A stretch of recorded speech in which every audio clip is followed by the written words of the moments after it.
Hi all, I think I'm audible for you.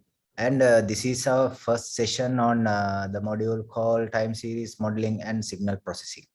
So the course code is SE516, and where you will be learning what are the time series, what is the time series, and how do you apply it in the real world data, and things like that, right? So first, get to know something about what is the time series, right? So I have put some statement in here. First is a time series is a series of observation observed over a period of time. So second point says that sequence of data points that occur in successive order over some period of time.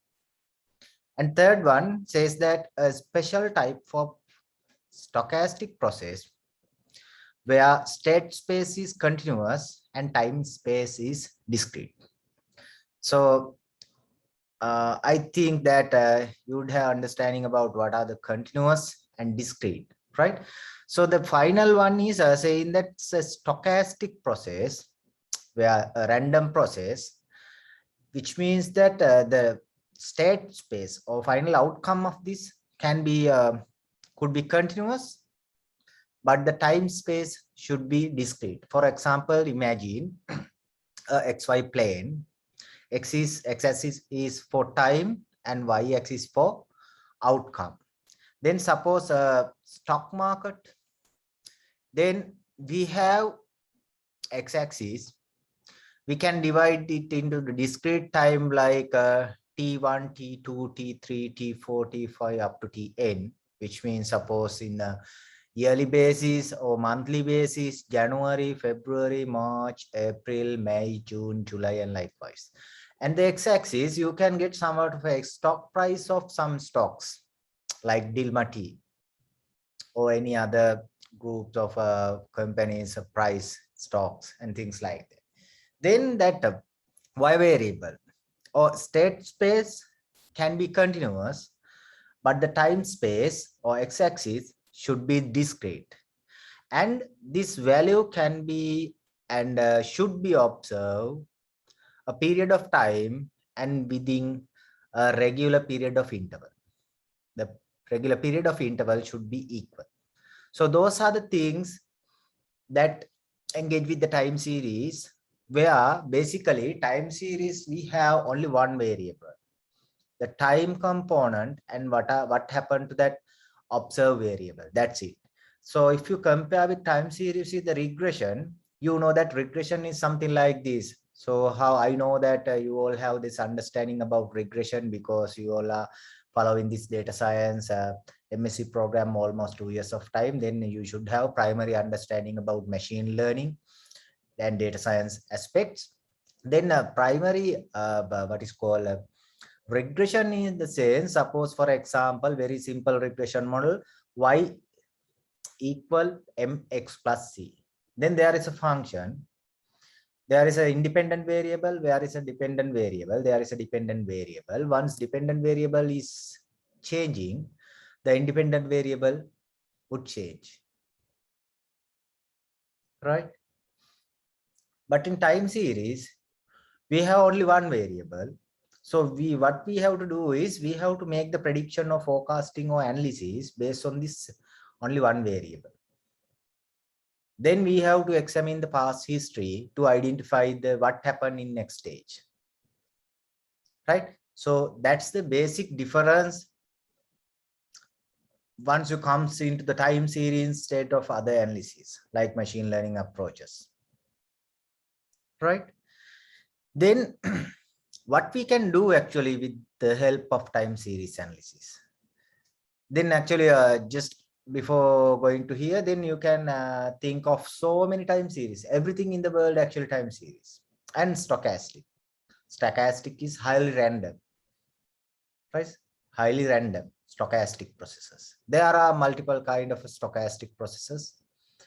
So that it is state in here, state space continuous and time space is discrete. Then there can be state space continuous as well as time space continuous. state space discrete, time space discrete. Then if you want to know about this stochastic process, the things you can refer Markov model and Brownian motion, highly stochastic processes. Then once you comes to Brownian motion, actually state space continuous as well as time space also continuous, right? Likewise, right? So it's not bounded to this course, but for your knowledge you can refer them as well, right? Okay, so what are the things that we can do based on this time series analysis? Basically, I have listed in here 3, but there are many more. Once you refer internet or any other tutorial or whatever the books, you can see much more. But I like to get somewhat of a understanding on what we can do with the time series analysis so that you can go ahead. Okay. So time series analysis facilitate the description in the sense you can describe the data based on the time series analysis, right? So whether the flow is increasing or decreasing, if there is a seasonal component, what happened in the next stage, what happened previously, and things like that. You can actually describe the data. Based on that, you can go with somewhat of a decision. What kind of stuff that affect this time series and things like that. So monitoring. So detect when changes in behavior or time of period occur, the sudden drops in the sales. Then you can monitor, right? Once you examine, analyze, and describe the data, you can actually monitor. You know that what happened in the next stage, roughly, not exactly. Anyhow, then based on all these 3, we can make somewhat of a forecasting, prediction. Yeah, we can predict the future value of the time series from the current value and quantify the uncertainty in this prediction. Actually, once we go with the time series, there is uncertainty. It's obvious, right? In any circumstances in real world, there is uncertainty. There is no deterministic function. Although we refer most of the deterministic function in the mathematical modeling or statistical analysis, actually, all the things happen in the real world is engage with uncertainty. That's what we have to go with these stochastic processes and other things to minimize the uncertainty and measure the uncertainty, right? Then let's see what are the types of time series. Basically, there are 2, univariate as well as multivariates. So the name implies a univariate time series is a sequence of measurement of a time variable collected over time of the same variable collected over time. That's the keyword you have to keep in your mind. The same variable. Most often the measurement are made at regular time interval. For example, stock price of Google at every day, right? The same variable. But when we come to multivariate timer series, it's a sequence of measurement, as said previously, of the multiple variable collected over time. The previously it was a single variable, but it comes to multivariate. It's the multivariate. The multivariate time series has more than one time dependent variable. Each variable depends only on its past values, but also has some dependency on the other variables as well. That's the key point, right? There can be somewhat of interdependencies as well. For example, stock price of Google, Amazon, Facebook at every day. Then there is somewhat of a relationship. There can be somewhat of a relationship with this stock price of Google as well as Amazon. It could be negative, it could be positive, it can be fluctuate as well. We don't know. Anyhow, there can be somewhat of a relationship. But once we go with the univariate time series, there is only one variable. Actually, in this course module, we are focusing on this univariate time series. For your reference and for your knowledge, I just mentioned what is the multivariate time series as well, right? Okay. So let's see some diagram in here. You can see that first one, left side topmost one, it's somewhat of a sales of new one family houses USA. You can see that 1975, 1980, 1985, 1990, 1995. And the other one in the day-wise US Treasury bill contracts, it's downwards. And if you go to the other one, Australian quarterly electricity production, it's going up. And Google daily changes in closing stock price, you can see that's somewhat stable, but there is a variation. So those are somewhat of a time series processes, because in x-axis you can see it's a time. The scale can be changed. It could be year, it could be day, it could be second, it could be hour, it could be decade, it could be centuries. Anyhow, the x-axis is a time in the regular period of time. Then y-axis is somewhat of outcome. Then that right side one is you can see somewhat of a spectrum is there. Actually, that's somewhat of a forecasting. I said that we are unable to calculate the exact value what happened there instead of range of values. That's called stochastic, in the nature of stochastic. We are unable to say exactly what happened in that next, but we can say the probability and the likelihood of having some event in the next time. Then that can have somewhat of a range of value.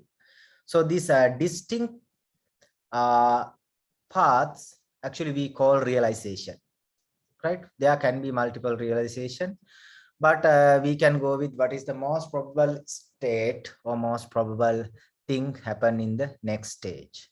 We will discuss them later. I just want to give you some introduction to what we are going to do in this time series analysis. Actually, if you are smart enough, you can refer stochastic processes as well, so that you will be get thorough understanding and clear picture of in the time series processes, right? Good. Then let's see what are the available component of this time series. There are several components, right? Actually, these words we usually use, like trend. We know that what is a trend. Trend in the sense it can be positive trend or negative trend. Then positive trend in the sense you can see that pattern in data that shows the movement of the series to relatively high or low value over time. In other words, a trend is observed when there is an increase or decrease slope in the time series. Actually, this trend lasts for some period of time and disappear. It not last for long. You have to keep it in your mind. What's the trend? Otherwise, once we talk with seasonality, irregularities, and other things, you will be confused, right? It's somewhat of an upward or downward movement of the time series that lasts for some period of time, right? Okay, good. Then once it comes to seasonality, in the time series, seasonality is a presence of variation that occur at specific regular intervals, fixed time period, less than a year, such as weekly, monthly, or quarterly. That this kind of a upward or downward shift or somewhat of variation can be happen within less than a period of year. It could repeat sometimes weekly, monthly, quarterly, daily, or somewhat. That's the seasonal. There is a seasonal pattern. The same thing happen regularly, less than a period of time, not more than a period of time, right? Okay. Then go with the noise or residuals. Sorry, guys, it is residuals.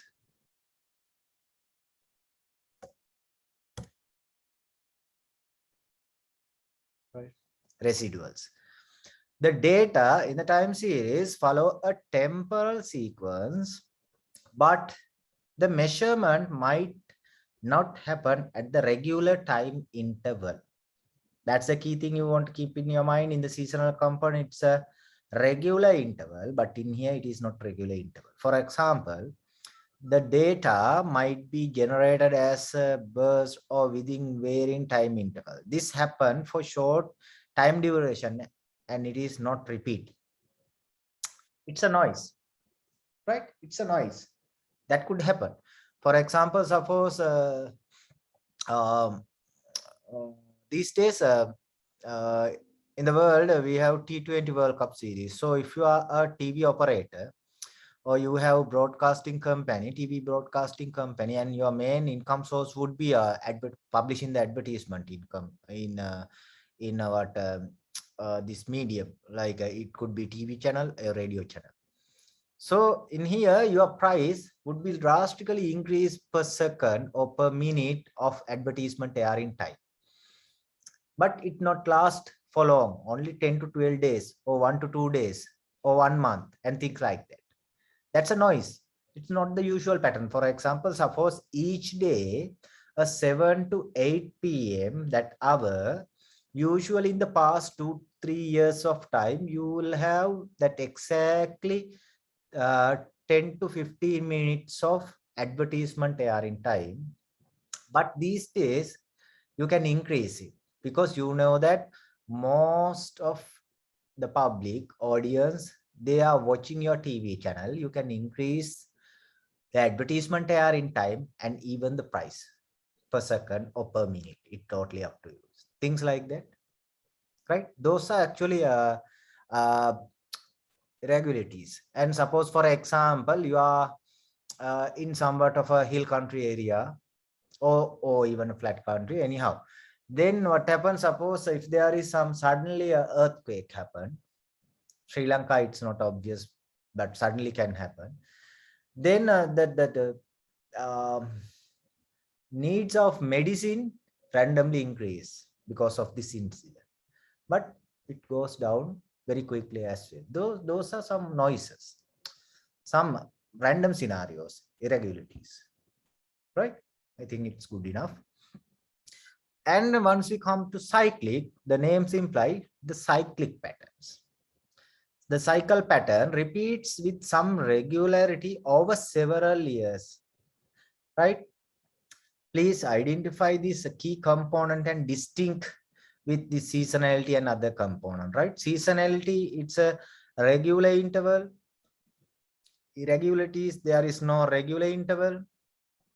In the trend, lasts for short period of time, and seasonality lasts within less than 1 year of time.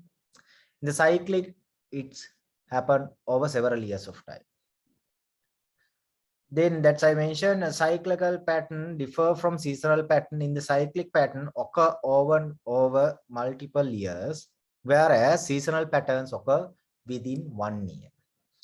If the graphical representation like this, you can see trend, upward downward movement for short period of time, seasonality, upward downward, some variation, less than a year. It could be daily, weekly, monthly, quarterly. Irregularities, we are unable to identify them. It's suddenly pop up and vanish. Cyclic, last over period of time in several years of intervals, something like this. Good.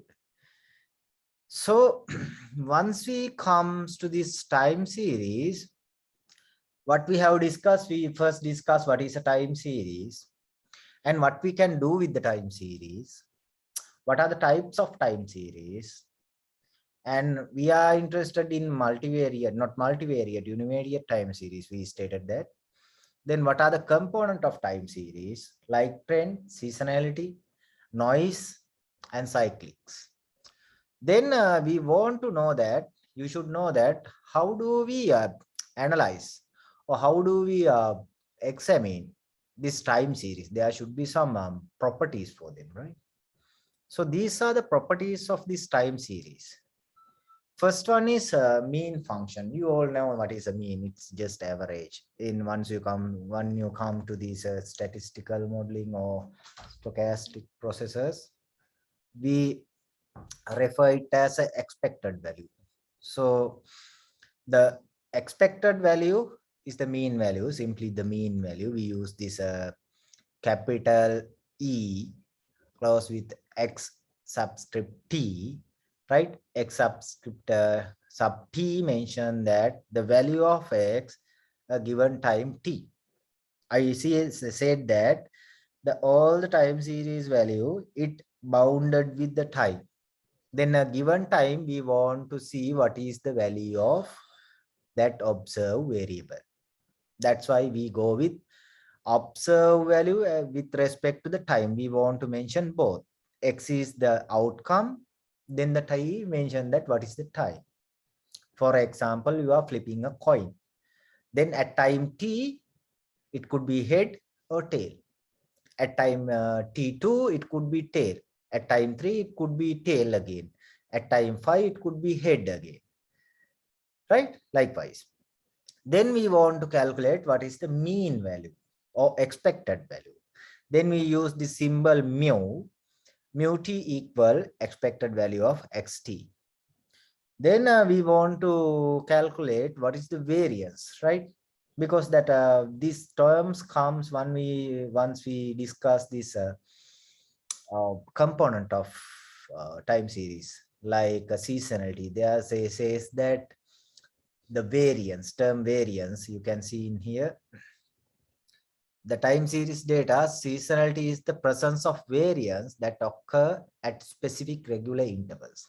Variance. Then we should have the idea about what is a variance, right? I know that you already have this idea, but it is better to recall your knowledge again.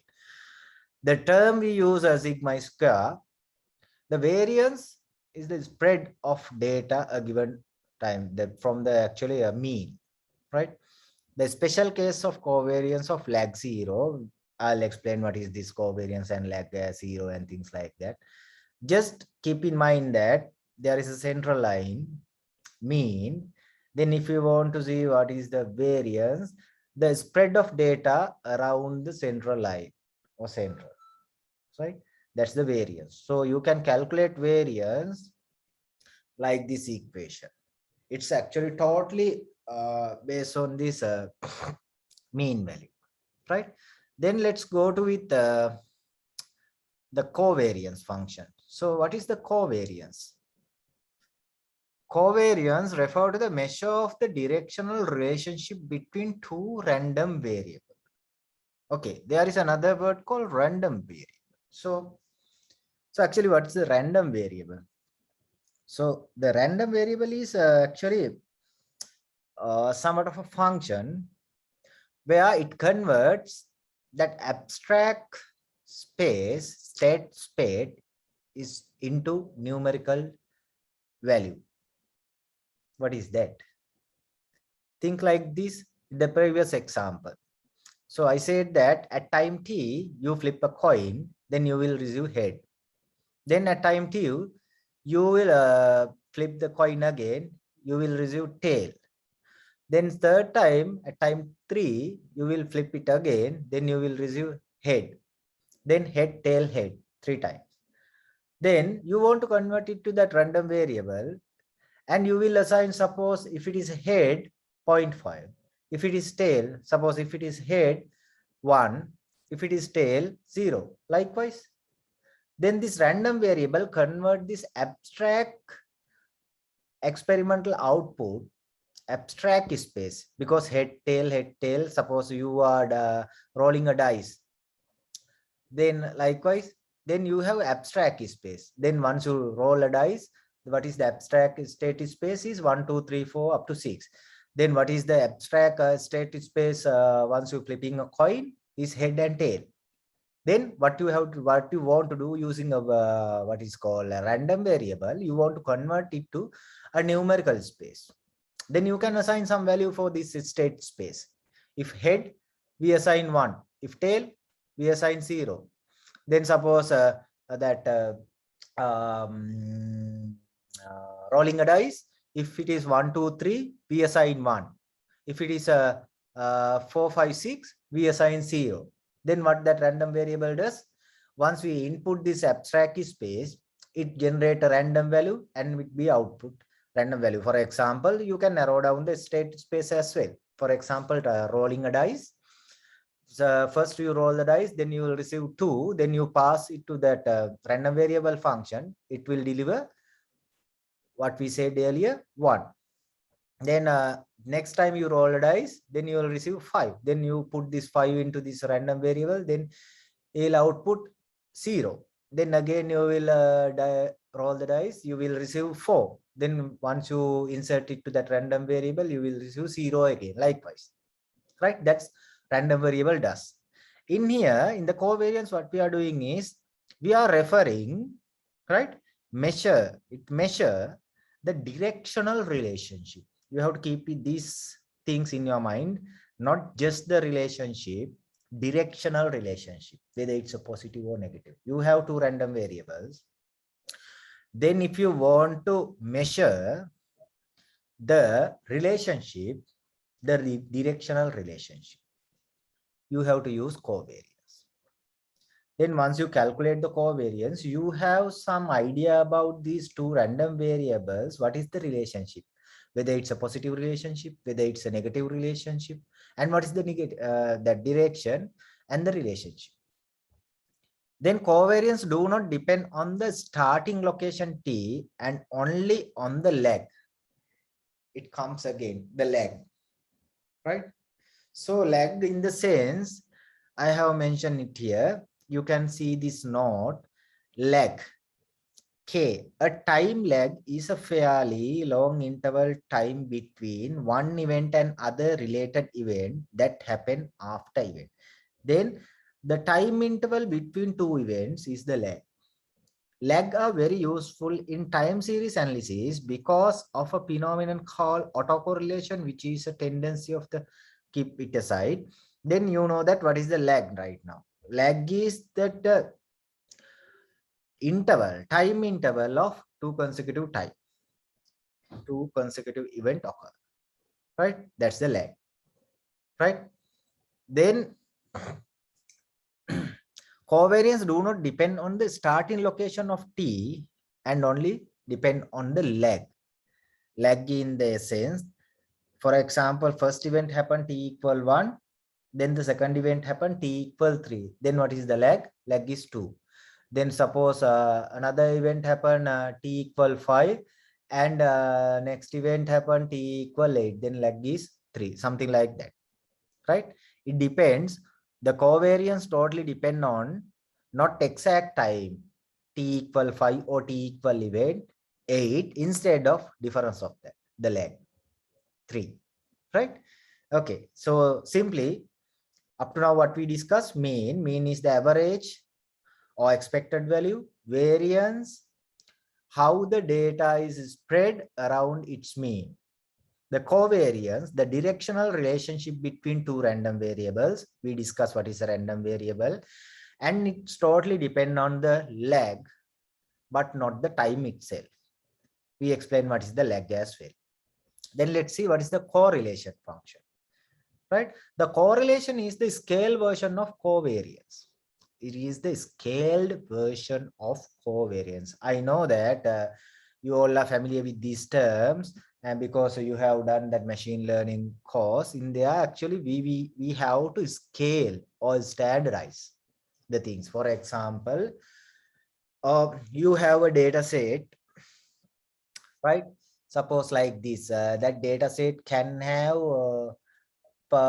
individual person data, right? One feature is person's age, right? Then other variable could be his monthly income. Then suppose there are two person A and person B. The person A age is 45, person B age is 30, and the person A income would be suppose 45,000 LKR, and age 30 person could suppose he's doing some fancy job and he earn monthly suppose 100,000 LKR. Then these are two different. Like for example, if you put this variable into machine learning algorithm, right? Suppose that age 45 and 30 difference is 50. Then income instead of 45,000 and 100,000, 55,000. Then the range is too different. Change is not evenly distributed. For example, suppose that machine learning algorithm is calculate the distance between these points. Then once he calculate that the feature-wise distance in income, 55,000, compare with the 55,000, that 15 is very low, right? Then it neglect. Then what you have to do is you have to standardize them. You want to get them into the same scale, right? Then there are so many standardized technique in the Python, like once you go with the scikit-learn, you have standard scalar, min-max scalar, log-normal scalar, and so many scalars. What they are doing is they are actually scaled.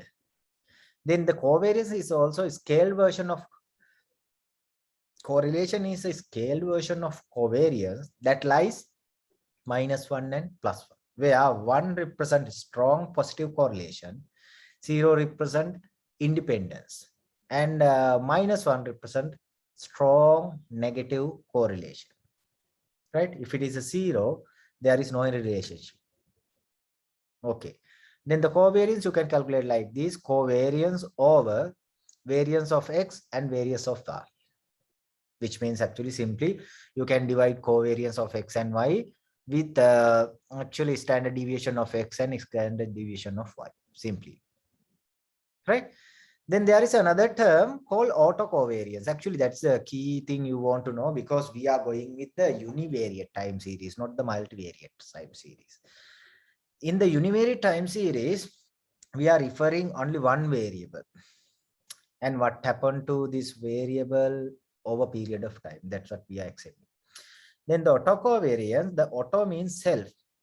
Then autocovariance is just the covariance of two random variables from the same time series, same time series. There can be two random variables in the same time series. Then we want to check whether the directional relationship, you know that covariance is a directional relationship. If you want to calculate the directional relationship between two random variables which are in the same time series, we refer the term called autocovariance. It's some kind of a covariance, but in the same the time series, since it is in the same time series, we refer it as a autocovariance, right? Then this is how it's calculated. Actually, you can prove them by manually to get somewhat of a better understanding. So because once you going to implement algorithms, you should have thorough understanding of this equation, otherwise you will get stuck there, right? So I'm not going to explain this kind of stuff, because your first degree is also most probably in the computer science or mathematics or statistics even, and you have completed 1 years of time up to now in that. Once you follow this time series modeling course, then I'm not going to this primary and very basic stuff down. Okay, then the same as the autocovariance, autocorrelation is a scaled version of autocovariance, right? Okay, good enough. In here you can see that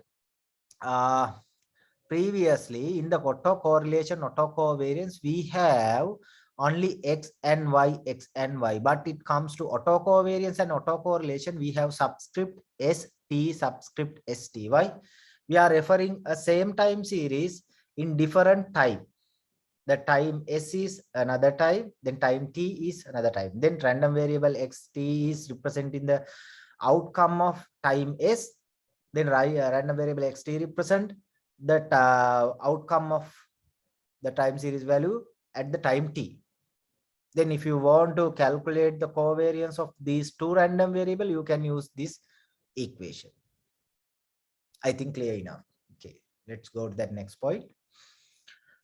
This note, I read first one, then second one, let's see what's that. To calculate the autocovariance and autocorrelation function to read real data, we assume that the dependence structure in the data does not change over time. We will discuss them later. Keep it in your mind. Assume that dependence structure in the data does not change over time. Keep it in your mind, this sentence. We'll discuss that later. For a time series process, the random variable xs, xt relate to the same quantity measured at different point in time. Therefore, dependence between them is described by autocovariance and autocorrelation function. We described it earlier. The only factor that affect the covariance is the distance tau S minus T between the observation lag. I stated this previously as well, right? Once we discuss covariance, you can see discuss covariance. Second point, covariance do not depend on the starting location, but only on the lag. The same thing is explaining in here. This is the lag, time S and time T. Suppose actually either one can be increased, but we are getting module side, right? Then just magnitude. Okay. Then there is another thing you want to know once you come with this time series analysis. That's called stationary property. Stationarity. The stationarity process has the property that the mean, variance, and autocorrelation structure do not change over time. That's the previous thing linked to in here, right? No, sorry, here. Then in the time series data, if it is not stationary, we are unable to apply the time series modeling approach. In order to apply time series modeling approach, the time series should be stationary. So what is the stationary? Stationary in the sense, the structure of this time series. What is the structure? That's what we discussed. In order to identify the structure, we want to identify what are the properties. So they say that structure do not change. Then right now we know what are the properties of this structure, right? The properties is mean, variance, autocovariance, autocorrelation, and things like that. Then they said that if time series is stationary, its properties or structure do not change over time. Then the period of time, the properties like mean, variance, autocorrelation, it could be autocovariance as well, but I use autocorrelation. Mean, variance, autocorrelation do not change over time, which means over the time, mean does not change, variance does not change, autocorrelation does not change. Then what would happen? If it is not changing, nothing to predict, right? Mean does not change, variance does not change, autocorrelation does not change. Right, we'll discuss it. So in the first point, they say that the expectation, mean average of the process is constant and finite. That's what the first property in the stationarity. It should be mean should be constant. The expected value of x sub t equal to mu. A given time, the mean value should be constant. There should not be any changes. The variance is constant and finite. Same thing. The autocovariance and the autocorrelation between xt plus xtk, k is for lag, right? For example, suppose if you substitute in here k as 2, then what's the xt and xt plus 2 only depend on the time difference. We discussed this later, sorry, previously as well, not the time itself. Not stationary is a distribution of the random variable in the time series does not change over time. That means there should not be trend or seasonality. Then simply what you want to do to a time series to be a stationary, you want to remove trend and seasonality component. Then you can apply somewhat of a machine learning, time series analysis modeling to forecast what happened in the next time. Then you have to reverse the process again to get the raw data. That's how we practice it. We will actually practice it later, right? How do we do that? But you have to keep in your mind, if this time series is not stationary, right, you are unable to apply time series modeling approach. First, you want to make the time series stationary. After that, you can apply time series modeling. In order to be a time series stationary, the mean, variance, and autocovariance should not be changed over the time, right? The graphical representation would be like this. You can see this first one. stationary mean is not changing over the time. You can see that midline. Stationary variance is also not changing rapidly. You can see that outer two lines, it's a constant, right? The variance is constant. Suppose it could be like 5 or 0.2 or 0.3, something like that. And the second middle graph, you can see non-stationary mean. You can see that it's stationary is upward and there is a peak and again downward. It is not stationary, it's not constant. But stationary mean that the spread of the data point around the mean is constant, right? You can see that there are small outliers there, but overall picture, it's constant, right? The variance is constant. Then the final one, stationary mean, but not stationary variance. Variance is shrinking based on the time. You can see that one as well, right? So this is some graphical representation to get somewhat of idea. So simply what you want to keep in your mind is, if the time series is stationary, the mean, variance, autocovariance, autocorrelation should be constant. Constant in the sense there should not be any changes over time. Simply in the graphical perspective, you can check whether once you plot in the data, if there is a trend or seasonality, it is not stationary data, right? Then there should be some mechanism, right? There should be some mechanism or way to check the stationarity, right? So there are ways, actually, there are ways. One is that augmented Dickey-Fuller test. So that is a technique that can be implemented based on the programmatically. Like we have two hypotheses. One is null hypothesis. Time series is not stationary. Initially, we say that null hypothesis, time series is not stationary. Then the alternative hypothesis is time series is stationary, right? Then the input is the time series to this ADF test or augmented Dickey-Fuller test. Then the output, he will return or generate a p-value. So based on this p-value, we can decide whether this time series is stationary or not. So for example, if the p-value less than 0.05, the significance threshold, the null hypothesis is rejected. We can reject the null hypothesis, which means that if less than 0.05, the time series is stationary, right? So that's how we can test this. Then let's see in the code example, how do we perform this, right? Then I know that actually I assume, right? You have some primary understanding of Python programming and Jupyter Notebook and scikit-learn, NumPy, Pandas, and SciPy things. Anyhow, I will recall this. Pandas is the data frame. Like you can represent data in the tabular manner. Like if you have familiarity with the database, then rational databases, what we do is we keep data in the table structure. There are rows, there are columns, right? Then it's like a matrix. So you can use the same structure in here, Pandas data frame. It's called data frame. There are a set of rows, that observation, and we have vertical columns. Then it names with the feature vector.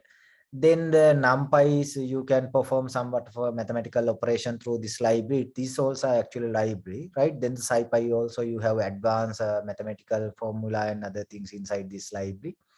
Matplotlib you can use to plot the data in the very sensitive manner. And Seaborn is it's an ornamental thing. You can add some features, colors, and fancy thing in on top of this Matplotlib graphs, right? SNS set, I default set this Seaborn as here, and Matplotlib inline. We want to show this graphical representation inside this Jupyter Notebook.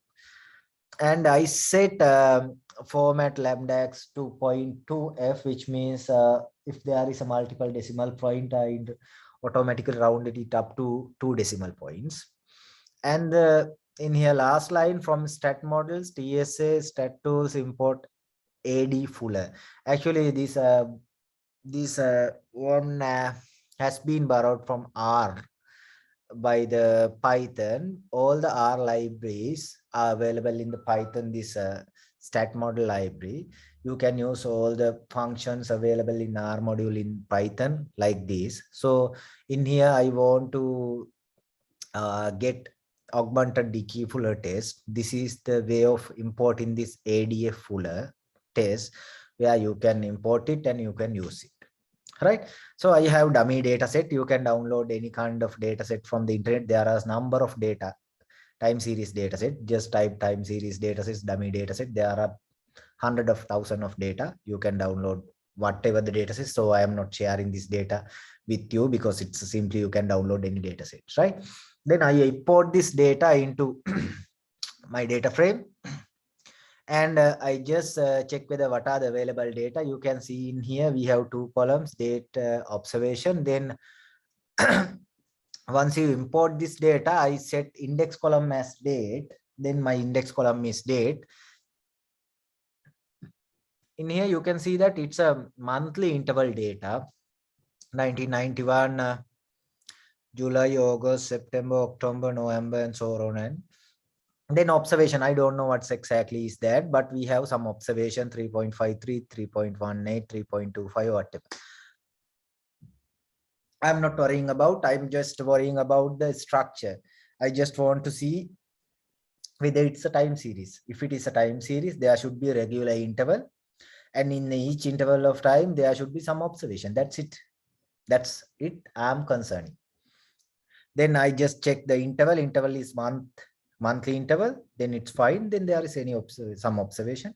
That's quite enough. That's quite enough for me to perform this time series practicing thing. Okay. Then I just plot this data to see what happened there. Right. See, that x-axis is the date time 1992. 1991 is the first point, right? Anyhow, 1992, 4, 6, 8, 2, 2, 2, 2, 8. Observation. Once I see this, you can see there is somewhat of upward trend, right? Upward trend. Then, right, let me know, is it stationary or not? Is it stationary or not? Right. To be checked graphically, whether it's a stationary or not, what are the components you want to check? If it has a seasonal component or trend, actually it has, then it is not stationary by looking at the graphical representation. Then let's check it through programmatically, right? This is how you can test it. I have written this small function, test ADF. It's a custom function written by me. Then rest, I call AD Fuller, the function that I import to from stat model in here, right? It's available there. Then call in the sense, do not worry. Then I call this function in the cell 28, test ADF. Then I pass observation column because that is the observation, right? That's my variable. Then the observation column, that's a refer as in here, it's a parameter as a call. Then I pass this one to here. Then I just print in what is the test statistics and p-value. Then I said previously my threshold value is, if the p-value is less than 0.05, it should be stationary, otherwise not. Then I pass this observation to here. You can see that p-value is 1, which means it is not stationary. Okay, then this is our data set. Then I just generate some random data set, right? Random data set, 100 data points. I'm not explaining these simple things, right? NP random or things like that. This is a normal distribution. You can check whether in there. Then I generate this random 100 data points and I pass it to that test, function. And then I check whether it is normally distributed one is stationary or not. You can see that it's a stationary data. You know that actual normal distribution one should be stationary data. And I pass again that gamma distribution as well to check whether it's a stationary or not. You can see it's also stationary. You can practice them, right? This code base is available. You can practice them. Then you can see it's actually this Dickey-Fuller test can be performed to check whether that our data set or time series data is stationary or not. But actually our data set, this observation, is not stationary. Then what we can do to data set to be stationary, because I said that if you didn't make this time series data stationary, you are unable to perform any kind of time series modeling. In order to perform a time series modeling, you first convert it to stationary data set. Right. There are many more tactics, right? Strategies to be done in order to convert this time series to stationary time series. A simple one, you can check whether what happened with not raw data, log normal data. You know that log normal data, right? So once you convert that observation into log normal observation, you can see that I convert it to normal level observation into log. Then you receive this. Then check whether what happened with this. Then once I pass, instead of this raw observation, I pass log normal observations. Still, it is not stationary, but you can see that p-value is decreasing, right? Previously it was 1. See, previously it was 1. Right now it's somewhat 0.75. Then there is some positive relationship between that, right? Right. Then I'll try another approach. We have try with the log normal. Then I try to make the differencing of that. Differencing in the sense you can see here. Once I get the diff 1, it deduct from previous value and get the result. You can see it here, this and this. That's what actually in the first row there is no previous value. That's what it none.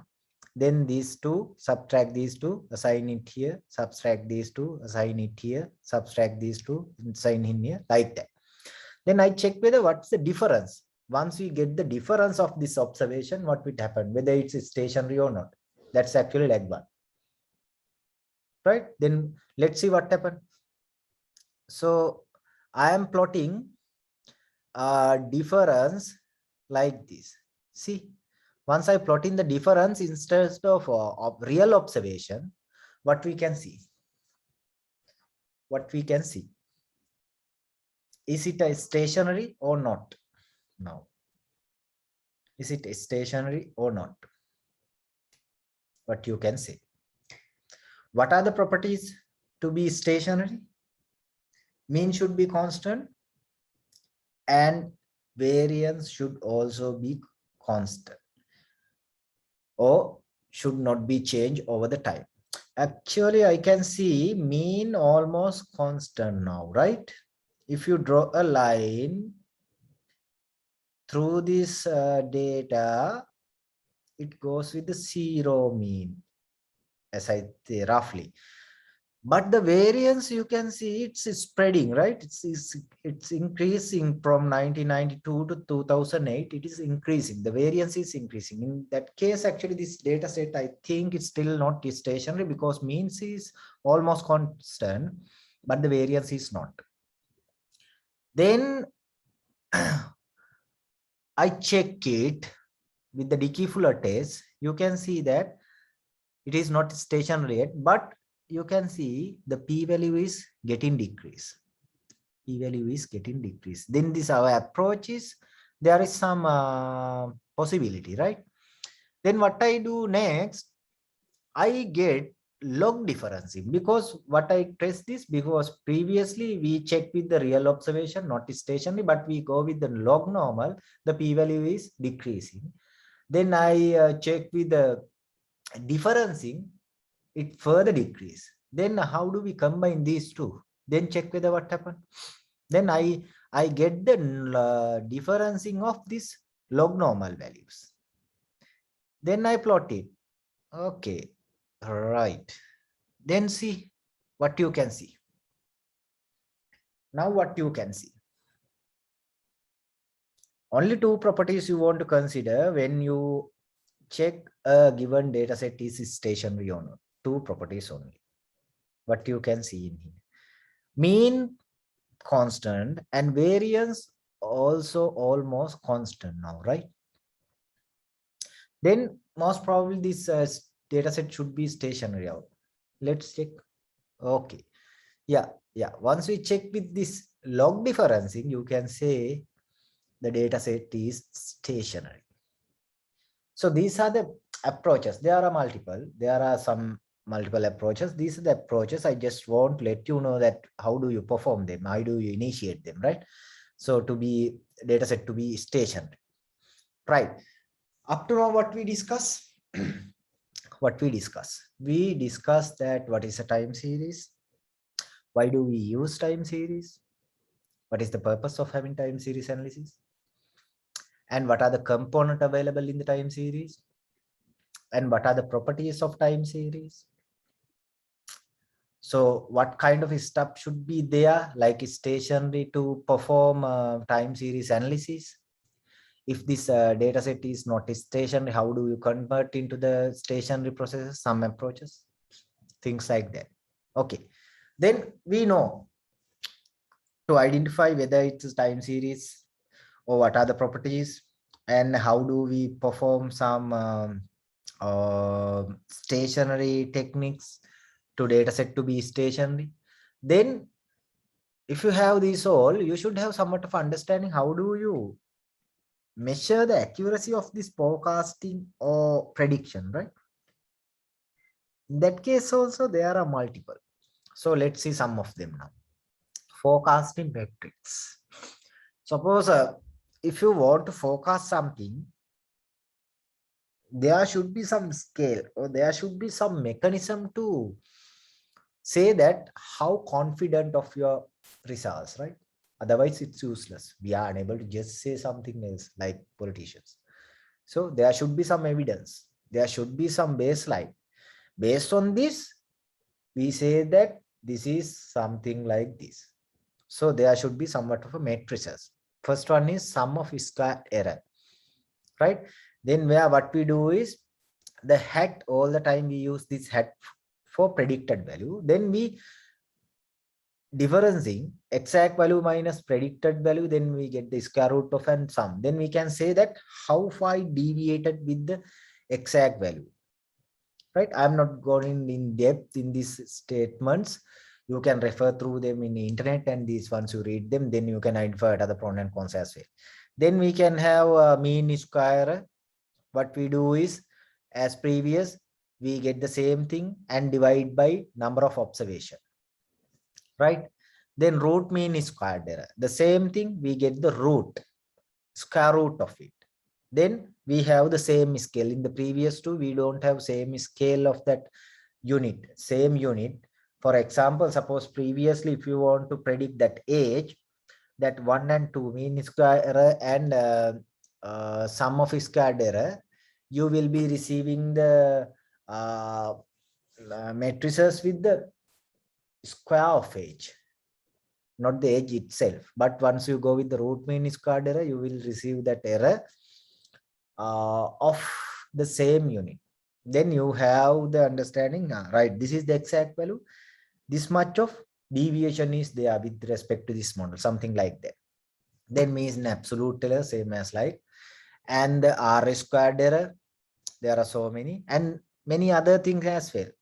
Then it's actually totally depend on based on your model, what we are going to predict. For example, suppose you want to forecast pricing of stock market, then it should not be minus value, right? It should be positive value all the time. Then if you go with the R square, it return minus value as well. Then that one is not suited for that. And previously said that you that if you are TV broadcast or TV operator, you want to calculate the the available time for given hour to broadcast advertisement, right? In that case, you want to calculate how many minutes will be available next hour for the broadcasting of advertisement. For example, suppose you know that each day at 6 o'clock, usually we have 3 minutes of time. Then 7 o'clock, we have 5 minutes of time. Then the 9 o'clock, we have 12 minutes of time and something like that. Then you want to predict, then you have this series of data over period of 1 to 2 years of 2 years. Then you want to predict that next year, 2 to January, at given time period, what is the exact advertisement inventory time, AR in time? In that case, it should not be minus. It should be positive AR in time or even zero. If you go with the R risk, it may return minus value as well. Say, then you should have the understanding to use whatever this metrics with respect to your domain, what you are going to predict, right? So that's what actually I have to say with respect to these matrices. You have to refer them, you have to get somewhat of understanding on them prior to use them with the model prediction. Don't use incorrect measurement to evaluate your model. In that case, your final output would be drastically changed and your results will not be interpreted properly, right? Then you should have good understanding on them. Okay, right. Then let's actually try some time series modeling approach. Let's try. Then you have an equation like this: pt, some value of time t, equal to, depend on p t minus 1, and there is a component called mu and component called r. Then I explain them. pt is stock price at time t, pt minus 1 stock price, sorry, stock price at time t minus 1, last price. Mu, the drift or trend. You know that it's stock price, it can be upward or downward, then there should be somewhat of a drift, it's called trend. R, random noise, there can be somewhat of a random noise as well, right? It could be random noise as well, right? Then it's a normally distributed, the mean mu and variance sigma, right? It's a normal distribution. Then I take a number of time steps as 1000. I consider the sequence with the t equal 1, 2, 3, 4 up to 1000. And P0, the initial price, suppose 100. You can actually fine tune them, right? You can add any value to this, then you can check what happened. Then the mu 0.01 drift or trend. It's actually constant. You can play around with this one as well. That the drift or trend 0.01. And this is the function that I have written to get somewhat of understanding. So the last log price, I go with the log price in here, right? Log price, initially it's a P0. Then you know that we have 1000 data points. Then there should be prices for these 1000 data points. That's what I create this array prices equal to np.zeros t. That array, the length would be t. T in the sense 1000 data points. Then the length of this array is 1000. Then there is a for loop. It iterate through this length of t, then 1000 times. Then it calculate r, the random noise, right? The random noise. It actually multiply by 0.01. You can multiply, or you can even not multiply, or you can use 0.0001, 01, whatever, 02, 05. You can play around with. Then a random value, by the random value. Then r equals 0.01 multiply by random value. I said that r equal to random noise. It's a normal distributed with the mean mu and the standard deviation sigma. Then the price p, last log price plus mu plus r. That's our equation, right? See, this is our equation. This is the equation. I am rewrite it in here. The price, last price plus mu plus r. We already have mu, it's 0.01. Then r, we randomly calculate. That's the noise. Noise is changing over the time, right? That's how it's a fluctuation is happening. Then the price t, I put this value to in here. I get the exponential of this price because we previously get log values. Then in order to get the real value, we have to get it exponential, right? Log values. Then I put it in here. Then I set previous value as this current value. You know that right now t equal 1, the value is 10. Then it comes to t equal to, the previous value would be t equal 1 value. Then I have to set it to here. That's the for loop. Then once I set it here, see, this is the one. Then let's actually simulate it with some other values. Just give me some time. Right, I want to import them again. Right, I load the files, then go to here. Okay, then set it to 10. Then let's see what happens.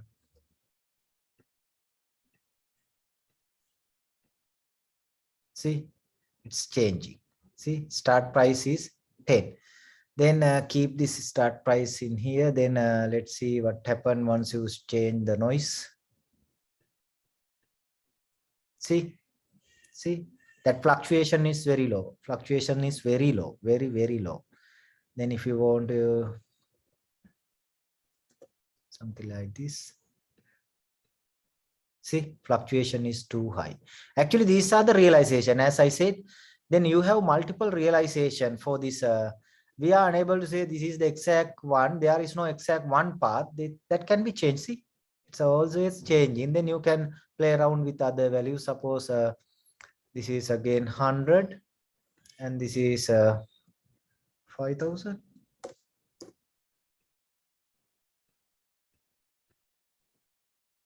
See, you can play around with this, right?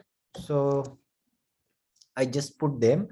This is how you can simulate some time series, right? So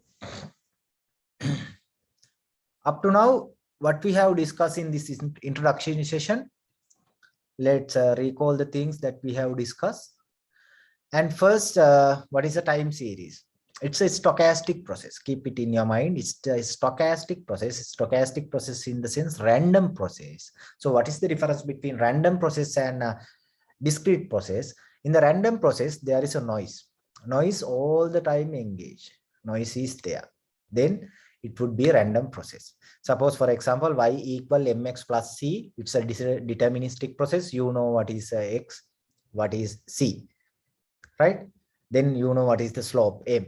Then if you add at the end of this equation some noise et, it would be a stochastic process or random process, because we don't know what is that e. It's the error component. Without having this e, it would be random, not deterministic process, like sine function, cos function, tan function. We know exact value once you enter some values to this independent variable. Then you can calculate dependent variable. It never change. But in here, the stochastic processes, the dependent variable that what happened to the next stage would be differ based on the previous stage. Actually, there is range of value, a distribution of value instead of one value. So it should be state space. I say explain what is the state space. The outcomes is continuous and the time space is discrete. In the time series analysis, we are going with continuous state space but discrete time space. If you want to go with the continuous time space, continuous state space as continuous time space, it's called Brownian motion. If you go with a state space discrete and a time space discrete, it's a Markov process, right? You can refer them as well. So what we can do with the time series analysis? Description, monitoring, and forecasting and things we discussed it. Then what are the type of time series? Univariate and multivariate. In the univariate time series, we are observing the same variable over the time in the regular period of time interval. In the multivariate, we have multiple variable we are observing, and there can be interdependencies as well. So these graphical representations say the trend and seasonality component and other things. Then we discuss what are the component of time series: trend, seasonality, irregularities, and cyclic. Trend, upward, downward movement, not last too much of time. Seasonality can happen weekly, monthly, quarterly, daily, but within a period of time. Irregularities, noises, we are unable to predict there. It happen randomly and disappear. Cyclic happen several years of time, like seasonal. The difference is seasonal compound within a year, cyclic over the period of more than of 1 year. So what are the properties?